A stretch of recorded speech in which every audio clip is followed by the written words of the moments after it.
오늘 이 새벽에 우리는 예수님께서 당하셨던 그 고난 여정 중에 가장 깊고 무거운 장면을 마주하게 됩니다. 예수님의 간절한 기도와 두 번의 배신, 그리고 조롱과 핍박을 당하는 모든 과정입니다. 예수님은 이 과정을 통해서 육신이 찢어짐은 물론이고 마음까지 찢겨짐을 당하셨습니다. 하지만 이 두렵고 무서운 장면을 우리가 묵상하면서 더 주의 깊게 바라봐야 하는 이유는 그 속에 예수님의 순종과 예수님의 사랑, 그리고 우리의 구원을 위한 하나님의 계획이 담겨져 있기 때문입니다. 오늘 이 예수님의 고통의 시간을 우리가 함께 묵상하고 나아가면서 세 가지 중요한 메시지를 함께 살펴보려고 합니다. 첫 번째는 이 겟세마네에서 드러난 예수님의 순종입니다. 예수님은 습관을 따라 겟세마네 동산으로 가셨습니다.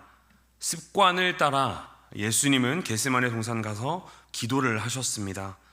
평소에도 습관처럼 기도를 했고 이제는 십자가의 고난을 바로 앞두고 아버지께 홀로 무릎 꿇고 기도하는 모습입니다.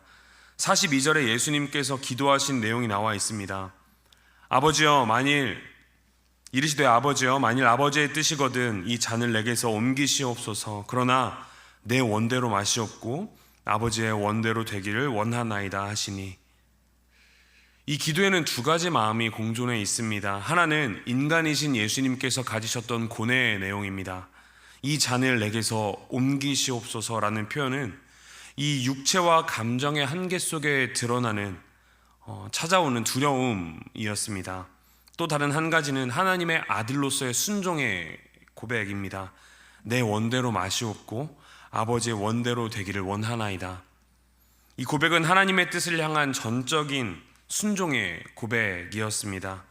그리고 이어서 44절에 예수께서 힘쓰고 애써 더욱 간절히 기도하시니 땀이 땅에 떨어지는 빗방울같이 되더라. 여기서 이 말씀에 나오는 더욱 간절히 기도했다라는 표현은 헬라어로 손을 뻗어 절박하게 구하는 모습을 말합니다. 즉 예수님의 기도는 그냥 단순한 종교 행위가 아니라 온 심령을 쏟아붓는 절박하게 구하는 영적 전쟁이었습니다. 예수님께서 하나님의 말씀에 순종하기 위한 그 기도를 했을 때 43절에는 천사가 하늘로부터 예수께 나타나 힘을 더했다라고 이야기를 하고 있습니다. 사랑하는 성도 여러분, 죄가 없으신 예수님은 우리의 죄 때문에 또 우리를 사랑하셔서 이 괴롭고 힘든 가운데에도 하나님의 말씀에 온전히 순종하기 위하여 기도를 하셨습니다. 순종하는 그 기도를 올려드렸습니다. 그런데 과연 우리는 우리의 인생과 또 인생의 고난 앞에서 어떤 기도를 하나님께 드리고 있는지 한번 돌아보면 좋겠습니다. 우리의 기도가 원망과 불평의 기도가 아니라 이 겟세마네에서 하나님의 말씀과 뜻에 온전히 순종하셨던 예수님의 기도처럼 우리의 기도도 하나님의 뜻과 마음에 합한 기도가 또 온전한 순종이 되는 기도가 되기를 간절히 소망합니다. 우리가 두 번째로 살펴볼 것은 어둠 속에서 드러난 인간의 연약한 모습입니다.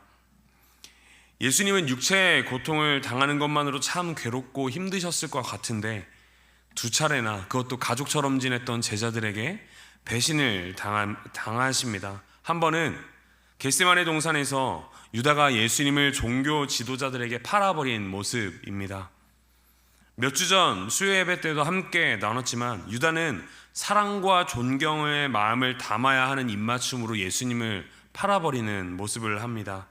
뿐만 아니라 절대로 예수님을 배신하지 않겠다라고 그렇게 장담했던, 강하게 이야기했던 이 베드로도 예수님이 잡혀가실 때 멀찍이 예수님을 뒤쫓아 가던 길에 한 여종 앞에서조차 예수님을 부인하는 모습을 보이고 맙니다.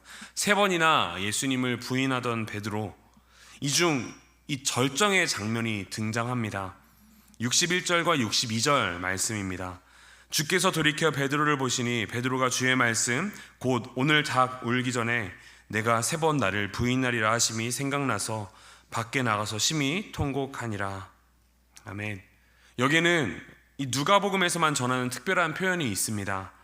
주께서 돌이켜 베드로를 보시니, 오늘 우리가 함께 두 번째로 집중해 봐야 될 부분이 바로 이 부분입니다. 예수님께서 베드로를 바라보실 때 베드로는 예수님이 하셨던 그 말씀, 닭이 울기 전에 내가 나를 3번 부인하리라 하는 그 말씀이 생각났습니다.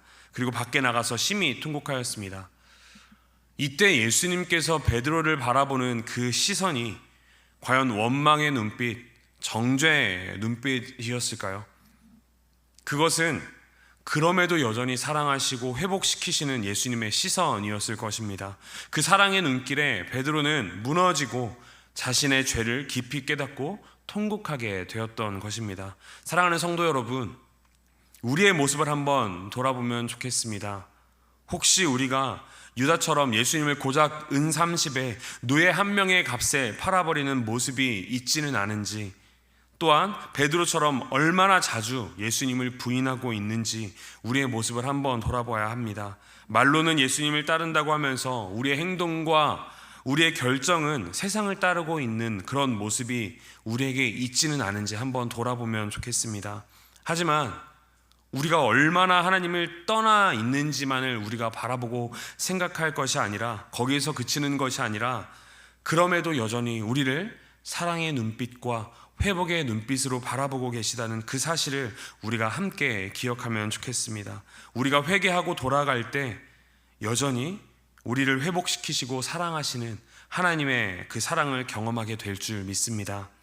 마지막 세 번째는 불의하고 억제의 이 신문 속에도 드러난 하나님의 아들을 살펴보려고 합니다. 종교 지도자들, 대제사장들과 서기관들이 예수님께 그리스도인지 묻습니다. 이때 예수님이 딱 한 번만 그 사실을 부인하거나 혹은 입을 열지 않고 함구하셨더라도 예수님은 그 모진 고통을 당하지 않으셨을 수 있습니다. 하지만 그럼에도 예수님은 분명히 대답하십니다. 너희들이 내가 그라고 말하고 있다.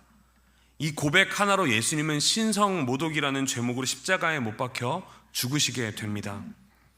하지만 이 아름다운 고백, 담대한 고백, 내가 그이다 라는 이 고백은 온 인류를 위한 구원의 선포이기도 했습니다. 예수님은 이 어렵고 그 힘든 고난 앞에서 하나님의 아들이라는 그 고백을 부끄러워하지 않으셨습니다. 기꺼이 하나님의 말씀에 순종하여 죄가 없으심에도 불구하고 우리의 죄를 대신 지시기 위한 그 길의 시작을 선포하셨습니다. 사랑하는 성도 여러분, 우리가 다음 주에 함께 묵상하고 동참할 이 예수 그리스도의 이 고난 주간, 이 말씀을 묵상하며 더욱 세상 앞에서 예수님을 고백하는 우리가 되기를 소망합니다. 믿음을 고백하기 두렵고 어려운 이 시대 속에서도 하나님의 아들이라고, 우리를 구원하실 그리스도시라고 죽음까지 무릅쓰고 고백하신 그 예수님을 기억하며 우리도 담대하게 예수 그리스도를 따르는 그리스도인이 되기를 간절히 소망합니다. 말씀을 마무리하겠습니다. 오늘 말씀에서 우리가 반드시 기억해야 하는 3가지가 있습니다. 예수님께서는 겟세마네에서 기도로 하나님의 말씀에 온전히 순종하셨다라는 것입니다. 그리고 베드로는 비록 실패했지만 예수님께서 회복의 눈길로, 용서와 사랑의 눈길로 그를 바라보시고 다시 회복시키셨다라는 사실입니다. 그리고 예수님은 우리를 위해 불의한 신문 속에서도 하나님의 아들이심을 고백하셨다라는 사실입니다.